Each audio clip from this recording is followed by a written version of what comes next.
Holy One. Holy One, draw us into your holy mystery. Open our hearts that we would receive your grace and allow your word to change our lives.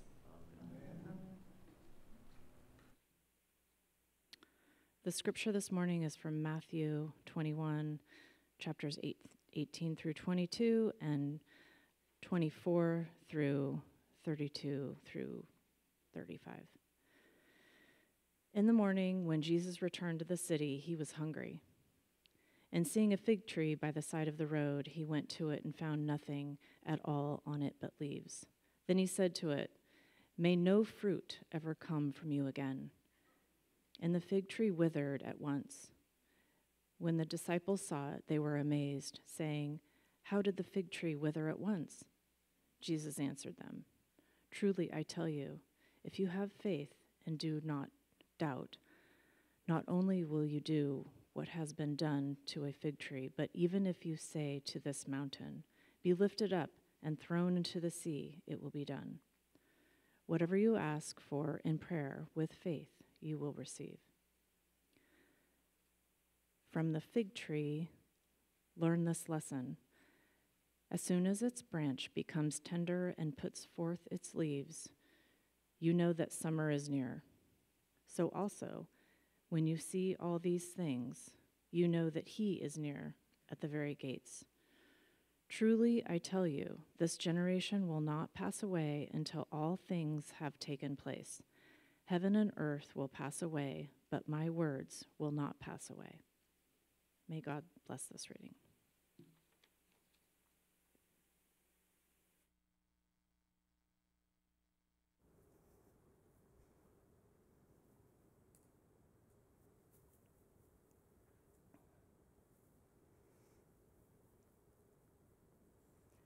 I once had a dear friend who just happened to be a tree. When Frank and I lived in New Mexico, I used to walk along an arroyo that ran behind our house, and right where the pathway from our backyard dipped down into that dry riverbed, a scrawny little tree shot up at about a 45-degree angle. Quite a precarious perch.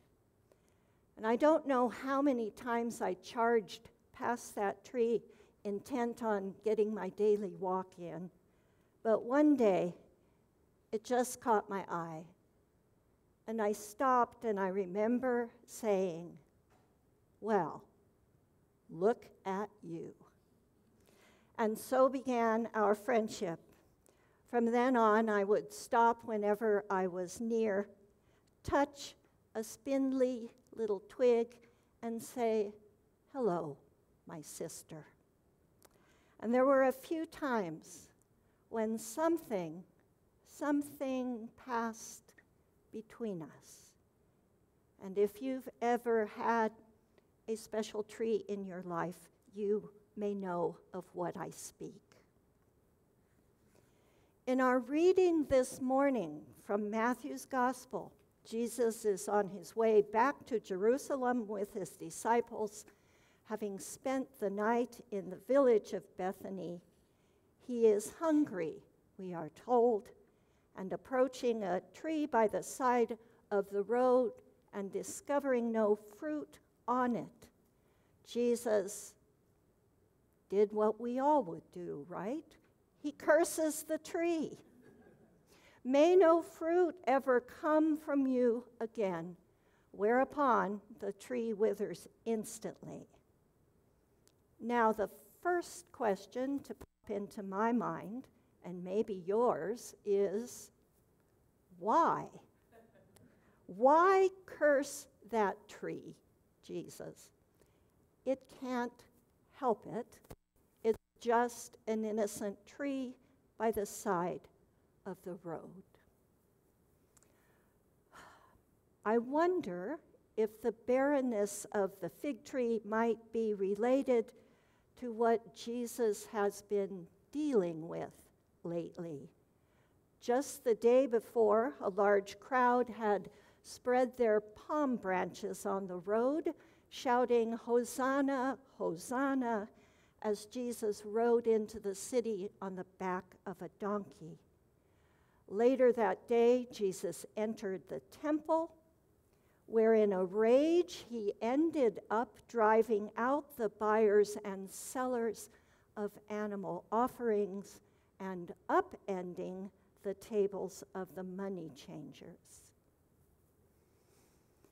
I have very much appreciated the insights on our fig tree scriptures that our pastor Lindsay and Pastor Lori from Windsor have shared in the first 2 Sundays of our 4-part series on creation care.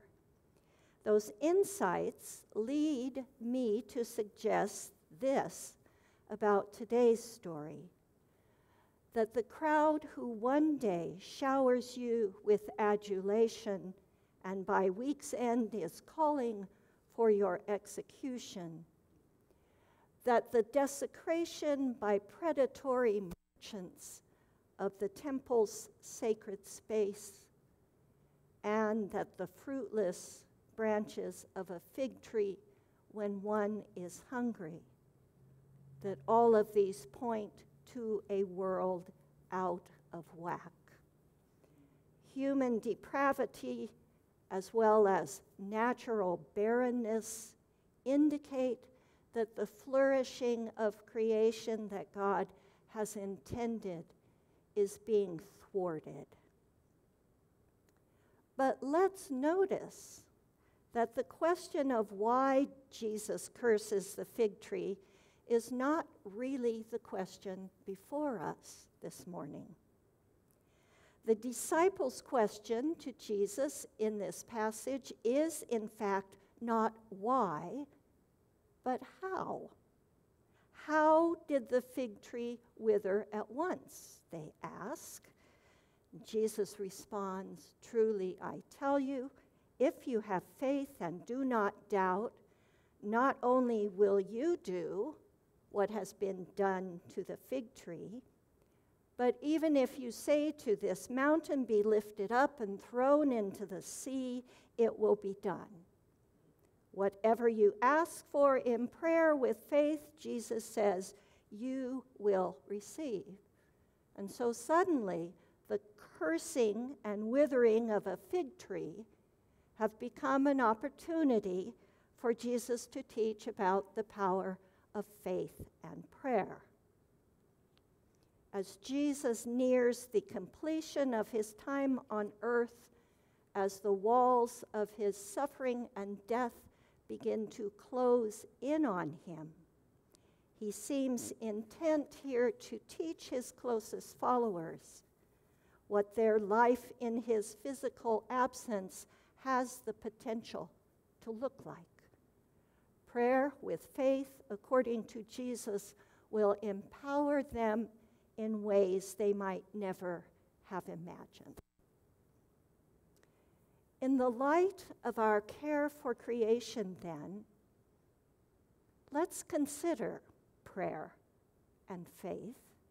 And while we're at it, let's add one more thing, remembering the bold declaration from the Apostle Paul writing to the church at Corinth, "If I speak in the tongues of angels and of mortals, but do not have love, I am a noisy gong or a clanging cymbal. And if I have prophetic powers and understand all mysteries and all knowledge, and if I have all faith so as to remove mountains, but do not have love, I am nothing." So let's add love to the mix, because we do not want to be nothing. And because without it, faith doesn't seem to much matter. So prayer, faith, and love, these three, and what might they have to do with our call to be earth keepers, caretakers of creation? In her splendid book, Braiding Sweetgrass, Indigenous Wisdom, Scientific Knowledge, and the Teachings of Plants, Robin Wall Kimmerer, who is a biologist, a teacher, and a member of the citizen Potawatomi Nation, writes this: imagine seeing your grandmother standing at the stove in her apron, and then saying of her, "Look, it is making soup. It has gray hair." In English, she writes, we never refer to a family member, or indeed to any person, as it. That would be a profound act of disrespect. It robs a person of selfhood and kinship, reducing a person to a mere thing. So it is that in Potawatomi and most other indigenous languages, we use the same words to address the living world as we use for our family, because, she says, they are our family. Wall Kimmerer refers to this as the grammar of animacy, and goes on to write, to whom does our language extend the grammar of animacy? Naturally, she says, plants and animals are animate, but the Potawatomi understanding of what it means to be animate diverges from the list of attributes of living things that we all learned in Biology 101. In Potawatomi 101, rocks are animate, as are mountains and water and fire and places. Beings that are imbued with spirit, our sacred medicines, our songs, drums, and even stories are all animate. She goes on to note that what is considered inanimate are usually things made by people. Of an inanimate thing, like a table, we say, "What is it?" And we answer, "Table it is." But of apple, we must say, "Who is that being?" And reply, "Apple that being is." Now, I am just in awe of how understanding the place of human beings in the natural world can be embedded in the very structure of a language. Notice the difference. Hear the difference between what is it? It is a tree, and who is it? He is a tree. The latter just has a feeling of warmth and relationship to it. In the language of animacy and in the reality that that language both reflects and helps to shape, we humans are related to all created beings. We are kin. Now, our English language, of course, does not support this way of seeing the world. In English, and I assume in multiple other languages as well, I am an I, a subject, and the apple is an it, an object, a thing for me to regard or ignore, to eat or to toss over the fence, but not to relate to as family.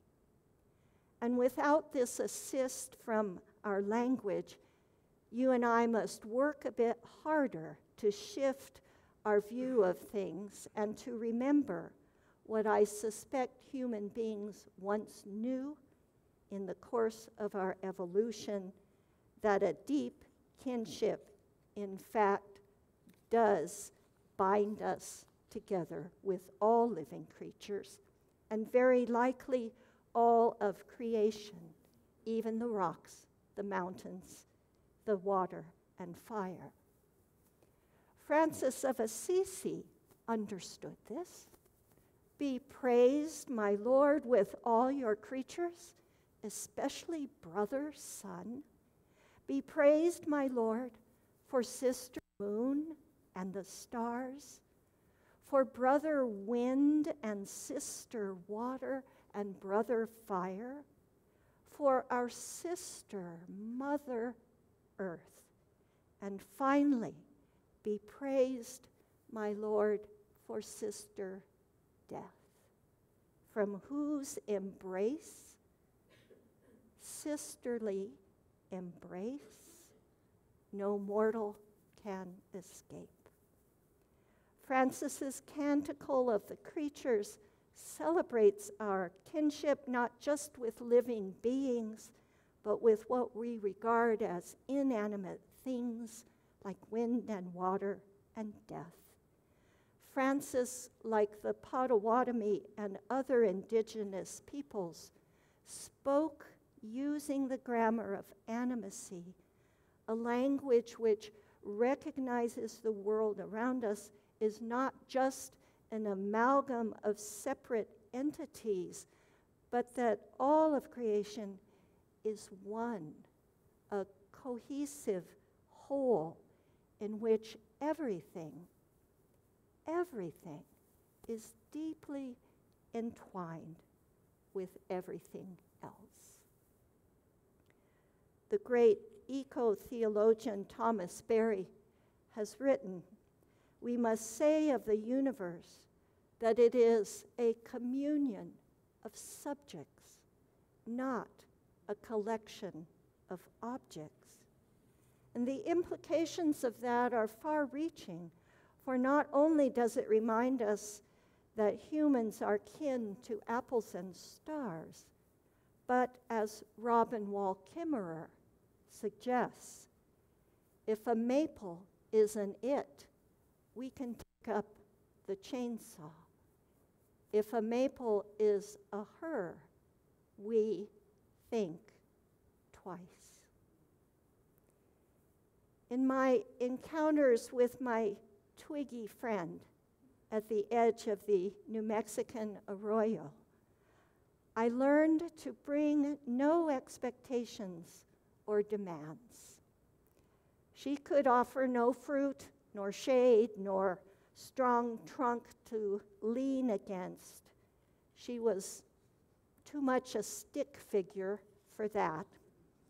So I learned over time how to just stand there and to be present to her in her treeness. And those moments when I was most fully present to her, I was more than willing to call prayer.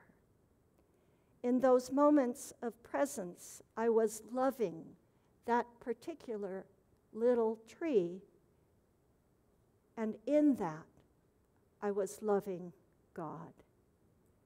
Be praised, my Lord, for Sister Tree, for she is the spindliest of all spindly beings, frail in form, but mighty in spirit, the life in her rising to meet the life in me, steadfast in all seasons, teaching me to trust my roots, teaching me to trust, O God, your slow, patient work. That was the prayer I prayed in my heart without my head knowing it. But some might protest vigorously, I know. That's all fine and dandy, but while you're off communing with your little tree, the world is burning up. And that is correct. It is burning up, and species are disappearing forever, and our land and water and air are clogged with toxic pollution. We are indeed in crisis, and we must act with urgency, and so we continue to join our organizations and to raise our voices, to contact our legislators and cast our ballots. We continue to write our checks and alter our habits of consumption and clean up after each other, and we continue to educate ourselves.